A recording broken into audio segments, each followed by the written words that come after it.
right.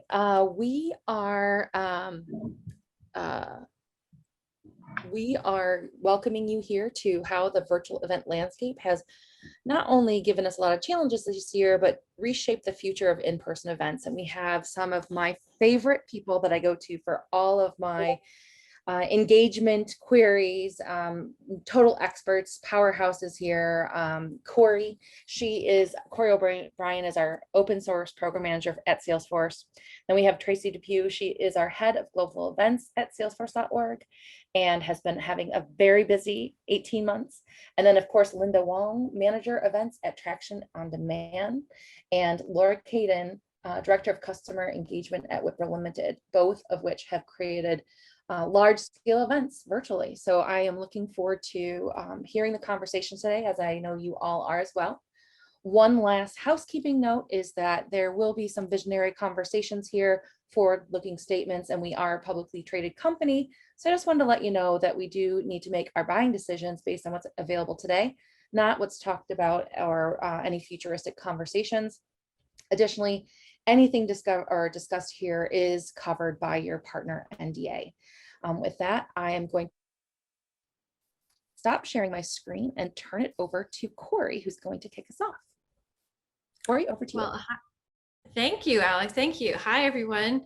I am so excited to be the moderator. So I'll be the question moderator today, leaving the floor to these three amazing women. I am so excited for this session. We've had some great chats running up to this, and I can't wait to be having it all with you. So we wanted to do some brief intros. So I'll really quickly, I'm Corey O'Brien, open source program manager for salesforce.org. I run the open source commons program, which includes our community events, the sprints, our community sprint events, which many hopefully are aware of them. And we've pivoted from in-person to virtual, which we're going to talk about today. Linda, how about you kick us off next? Yeah, hi everybody. Linda Wong. I run the events team at Traction on Demand. Anything from large scale, previously in-person events, now turned virtual, all the way to field events and into our internal events. I'm going to pass it to Laura. Thanks. I'm Laura. I'm the Director of Customer Engagement now at Wipro. Previously, I was with Aperio and was a Director of Field Engagement or Field Marketing there.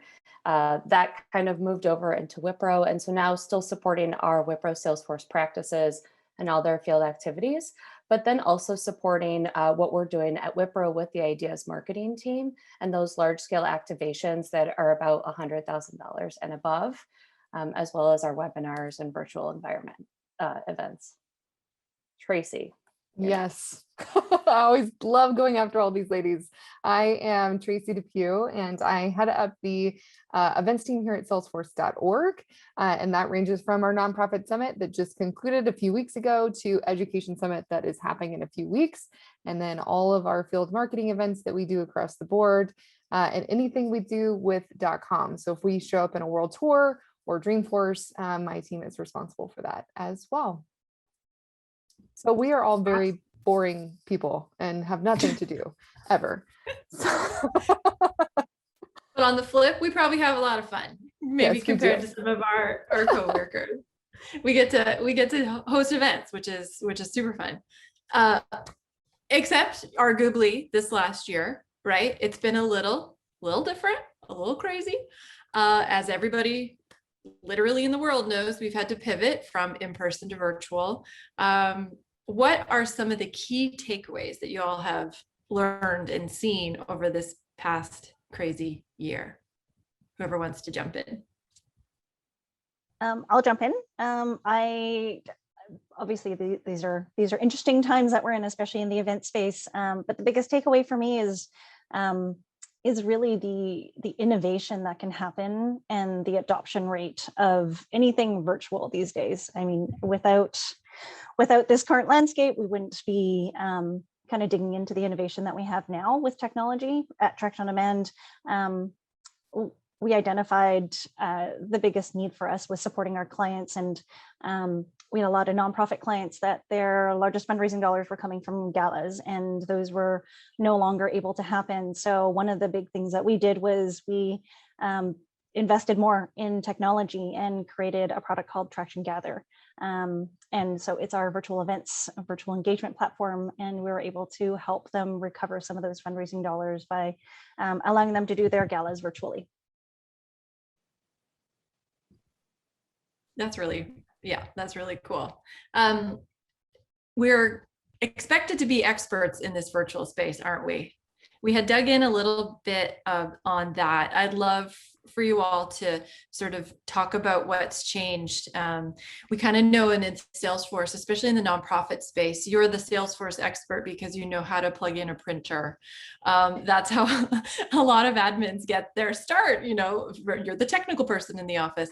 How is that sort of, what have you all seen with that over the last year? I mean, I'll start first, but I think it's fair to say, you know, a little over a year ago, our entire calendar of everything we had planned probably for an entire year was wiped out, right? And then suddenly we've been in this industry for 20 years and we have this full calendar, we know what we're doing and we have a process in place, and then that goes out the window. And then the only way for us to connect is now virtually, probably using a platform that we're not super familiar with, and now we're experts in. And then we have to quickly think of a creative idea, a really amazing idea, high level content, thought leadership on a virtual platform, and then get an audience. And so I think our team felt like a broken record. We were always saying, this is not a one-for-one live event to, you know, virtual event kind of experience, but also then we became the experts in this virtual world, probably learning as quickly or trying to keep ahead of everyone else, learning how to leverage all these platforms in the right way to connect. And I'm sure, I think, you know, based on our conversation before, it was the same way, you know, and with Linda and Tracy and everyone else. I think one of the biggest things of, you know, being the printer expert, if you're an admin or, you know, for an event people, it may be you just thought about bringing a trash can to the area. Like sometimes it's the most basic things that get you this job, and all of a sudden you're supposed to be an expert in something else. And I think, yes, we all flipped from one to another, and now we're seeing another change coming through where we are in this world. And that is that hybrid aspect. What we all want to say is, why are we doing this? Well, here's all this data to back it up. And welcome to the events environment in this virtual world where there was no data, and the data changes every 3 months. So what worked last April, May, when we were first doing that, is not actually working now. We're heading into an environment where there is a lot of digital fatigue. There is a lot of people going, why should I attend this? Where at the beginning they were like, ooh, what is this going to do? And if I push this button and I show up here, or maybe it didn't work all in general. And so we're all trying to figure out the best next thing, but also trying to prove even internally, this is why we should do this, because of why, like all of these things. And we're kind of making it up on the fly, going, all right, trust me that I kind of know what I'm doing, but also give me grace that I have no idea what I'm doing at the same time. And we're kind of walking out of this, right, Laura? Like, yeah. I mean, and I felt like too, along with those changes, it was almost like right when this started, it was first to market. It was, you know, who could be the first one to put something out, right? And then you heard a lot of content is key, content's caviar. That's the thing that everybody wants, is if you have the best content, it's rising to the top. And then I feel like it shifted again, and it's almost like now it's just the way you actually connect, kind of these roundtables, these micro groups, these really niche, you know, hyper focused conversations are kind of what's floating to the top now. So it's like almost as soon as you get your feet under you, it shifts one more time, and then back into the real world. Would you all say that your event that you put on virtually last year at this time is the same as you would do it this year at this time right now? No. No. Do you have any key takeaways? What are some of the changes? I mean, I think to Laura's point, like when we first moved into virtual, it was, the appetite was so much bigger for virtual. So, I mean, I attended a 4-hour gala like during that time. But now you're fighting, like you're competing against Slack messages and other meetings. So content is key, but it's also being very selective of what content you do put out there, how often you put out there, and really making sure that the content that you're putting out is almost bite-sized chunks, because when you put out an event and it's a 3-hour event, that's way more daunting and it's way more difficult for somebody to attend than, let's say, a half-an-hour session or an hour session here and there. Mm-hmm. We have a question in the chat that's in this theme. How did you set out to choose the format for your virtual event? So I guess said another way is, what are you doing differently from a formatting perspective for in-person to virtual? Has any major changes come about? How did that transition happen? I feel like I have 17 ways to answer this question. Yeah. Then you should go first. You need to write a book, Tracy.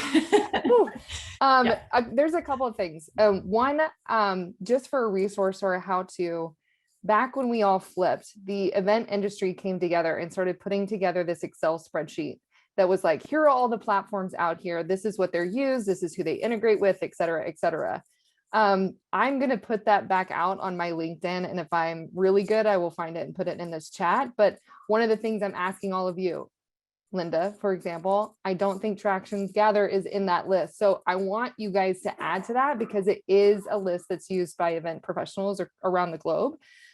That's one. So like trying to find the platform. Let me tell you, platforms do not do these grand format ideas that you have in place. So you have to kind of adapt sometimes to the format of the actual technology you are using versus, like, for example, Zoom, you can do breakout rooms, you can do small rooms, you can have video. Not all platforms have video. Maybe it's just chat. Maybe it's this, maybe it's that. So you set out going, hey, I want to do this format, but then you also have to match it to your platform, and you're going to get X, Y, and Z options. And you may not get all of them in that platform either. So you kind of have to mold and shake the actual format with also the technology that you're using at the same time, and have that same right now, especially with the digital environment. How are you engaging people in ways that are going to keep them connected? For example, I'm really having a hard time not calling on people in this room, like Jeremy Reed, for example, like, I want to ask you a question, or Chad Johnson, I see your name. Like, these are things I want to start going, hey, come engage with me, because I feel like when you get called out, which I know both of them are probably freaking out right now, that they're like, oh my gosh, she's going to ask me a question. But if they were multitasking, they're now more engaged. Yeah. So how do you get people to engage with you in whatever platform that you're using as well, which I think is really important when you're thinking about the format of your event, because people walk away when they're more engaged, feeling like they actually had an experience versus being talked to the whole time. Yeah. And to add on to that, and Laura, I see you on mute, so maybe you can comment on this next thought as well, is even for Unite, we're using two separate systems. We have Zoom, we have the Zoom chat, we have Discord. For my events, we use Zoom, we use Slack, a Slack channel, a singular Slack channel. Does that add to or take away from the virtual experience? And Laura, whatever you were going to say, sorry. And then, yeah. Oh, no, I mean, I like where you're going with that. I was going to say, we always tried to think about the attendee experience from the very beginning, whether it was all the emails and the links they had to click on and how to register and all this in cobbling together all these different platforms. So, I mean, the same way I think we think about that in real life, right? Like, how are people actually experiencing this entire thing? And that was one thing that translated. I was just going to say, back to the original question, in terms of changing format, I'll tell everyone never to do a 24-hour straight event. That's a terrible idea. So, I feel like this trend where people are like chasing the sun. Don't do it. It's not something you would even do in real life, but it's just such a huge lift in the engagements. It's just rough. So I would say that's a lesson learned. Take that back to the team. But one of the things that we did in terms of even content and that shifting a little bit was we tried to be really mindful to make sure we were partnering like a solution and just how they accomplished not just the story, not the customer success, but just the journey to get there and the thinking around that, but also something people are dealing with at home, like, you know, how to deal with working from home all of a sudden, how to deal with, you know, the work-life balance, things like that. So we then started, instead of looking at format necessarily, we were then starting to kind of like pair these things next to each other or back and forth, so that when people were coming to these engagements, they were hearing from us, but they were also hearing from experts in more a personal way, right? So I think one of the interesting trends that we're seeing right now is the on-demand features, meaning don't come to see it in real life, just watch it on demand whenever. And there is a place and time for that. I'm not saying there's not, but there's also a place of you can only get the content if you show up right now at this time and engage with us. And I think that there is a place for both. And I think as you're looking at your strategy, what is it that you want them to do? Do you want them to come back to this one particular website over and over? And maybe that on demand is your strategy. Is it you want to engage and have a plethora of people that come on at one time so you can engage with them and build your database or et cetera? What is that goal that you're trying to achieve, and building that event or content around that specific strategy? I love that. The end goal matters so much. I mean, the events that I put on are the furthest thing from a webinar that you can get. It's a hands-on co-working breakout room experience. Pre-recorded content doesn't work for mine at all. But I love going back to events that were recorded so I can catch up to them because I had a conflict that day. So it just depends, right? Like this one, we're being recorded today. I hope others watch it after the fact if they had a conflict today. Yeah. I would love to explore, Linda, and Laura, Tracy, anyone who wants to jump in, hybrid. This is top of my mind, right? What is next year gonna look like? How are we gonna do hybrid? Are we gonna do one or the other? Is it gonna be both? Tell me how you figured it out. I need to know. Let's look into our crystal balls. Linda, that's exactly what I was gonna say. Yeah. Obviously it's something I've been putting a lot of thought into, because that is kind of the next thing in the landscape of events, right? We're going to go back to in person. I think when you think of a hybrid event, you're actually running two separate events on the same day. Like you can't think of them as one event. They have to be thought as two different events, because the experience for someone online is going to be completely different than somebody who is in person. But you're going to find connection points on how those two can interact and how they can engage in the same content. And I think that's where you're going to bridge the gap on that is. And then, the other piece of that is also the fun thing that I'm thinking of for hybrid events is the amount of speakers that you're going to be able to get in. So, you've seen it at TED conferences and stuff where you can bring in the Dalai Lama or something, and he's in his remote spot, but he is also, he's going to be there available for people in person and online at the same time. So I think that's kind of the future of hybrid events, is that you do have to plan them as two separate events on the same day. So not, twice the work for the same day, no problem. Wait, when it's hybrid, it's not 50% of this and 50% of this, and just that makes one. Yeah, totally. It's double. I need to double my budget then, is what you're saying. Kind of, yeah, you do. Yeah. But yeah, I really think you really have to consider them as two completely separate events, build out separate experiences for the two, and find points where you can connect the two. Yep, budget and staff, just double them. Yeah. John had a good question is, so do we see this becoming standard moving forward as we get back to in person? Yeah, I would love to jump ahead in a time machine and then do it right from today. Because I know Tracy, you had some comments in some of our conversations previously where we failed a number of times and each time gets better. So we have successes, we have failures, but anyway, we're moving forward and we're going to put on the next one, and we're, that's really interesting. Yeah. Part of this is that we're growing with the industry. So Mhm. there wasn't this, go use this platform, it's got built out all your tools and it will save you from everything. There is not that out there. Now there are platforms that looked. integrate. We looked really hard. Right. But there are things that integrate and you can actually pull other tools together to make your experience that you want to make. Now, when you think about hybrid, I always think of this scenario, and there might be pictures of this out there right now where you have people in the room and then you have people like sitting on the screen in the room where you're interacting with these online AI humans, but there's also the physical element. That's what I think of when I think of hybrid. Because when you Yeah. think of an online experience, you have an online experience. I'm not going physically to a location in a conference room and then sitting on my laptop watching something. So there's like the experience, you're creating an online experience, then you're creating an in-person experience. And as an event professional, you're connecting dots to make it easier for us. I mean, it's about us behind the scenes. And then is there hybrid options? Is there someone that is popping in an AI situation inside the room and having a conversation with you? If you want to get real hybrid, that's what hybrid is a real online virtual component.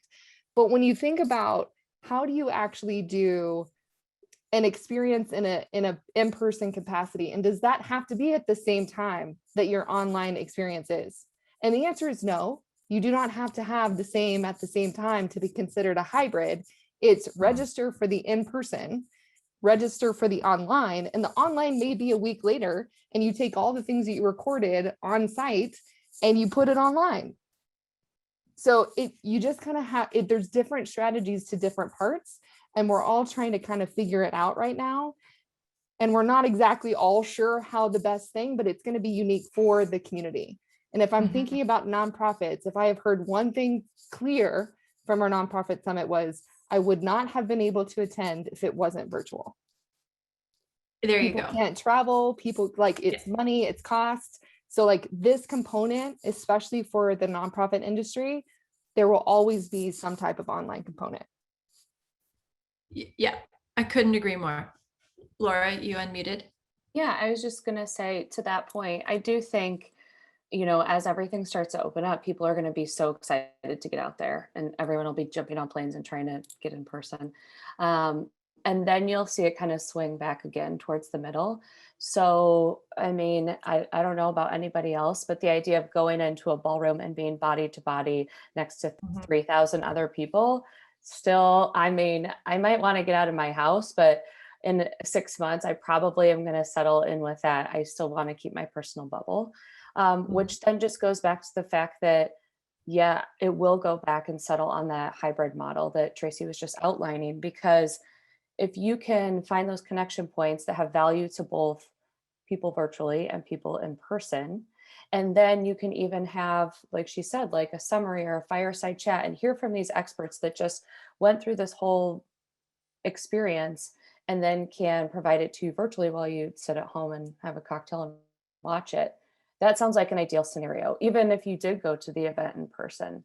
But being able to kind of land on that and have both benefits or benefits of both. Sorry, Corey, to cut you off. The one thing I wanted to add to that, Laura, and we are experimenting in Australia because they are more open than the rest of the world. And then for Education Summit specifically, we've got 2 customers who are speaking, doing a session, like a normal session with Q&A. And then they're doing live Q&A with a small group of 50 people in person. So they're watching the online version. They're doing a happy hour and doing live Q&A with that specific customer. And I see a lot more of that coming to fruition over the next couple months as we kind of transition to what is the hybrid that you yourself want to be a brand expression of. Because Laura, I think you guys are going to find your own. I think Traction from Linda is going to find your own. You're all going to kind of make up your strategy and what you want it to be, which I think is unique. Right. Michaela had a great insight in the chat that I wanted to share, with the analogy of it being like a sporting event, a hybrid event being like a sporting event where you can watch it in the stadium, you can watch from the bar, you can watch it from your couch, and they're all the same but different, right? You're watching the same thing, but it's a different experience. I love that. Some of the challenges goes back to the goal, I think. If it's a webinar situation or a watch and listen and or live or however other feedback or Q&A. That's one thing. If you have a hands-on event, think round tables, breakout rooms. I'm thinking cell phone in the pocket, put it on your phone stand, have them sit at your round table, right? Like, how hybrid can we really get? If there's a volunteer that wants to contribute to the project, could this work? I love it. Believe it or not, we have 4 minutes left.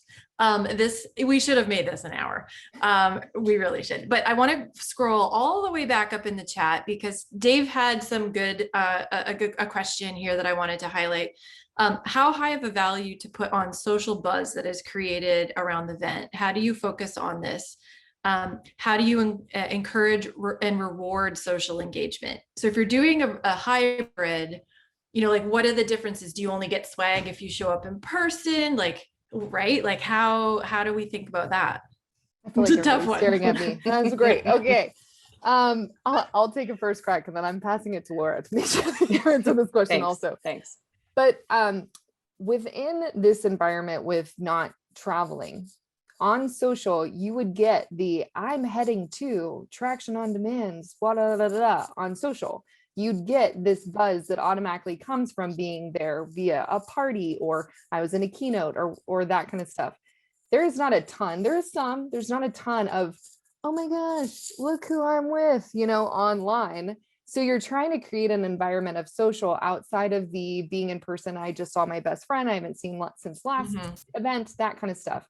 So with that lack of social buzz from the event itself, you're kind of creating this like without time bounds moment of come to this event and also these things are on demand later. So there is so much value that no one can actually tangibly measure that is on social for that. Now we're still trying to figure it out, and there's things that we've got in place to try to figure it out, but we're all trying to figure out how it actually impacts the brand itself.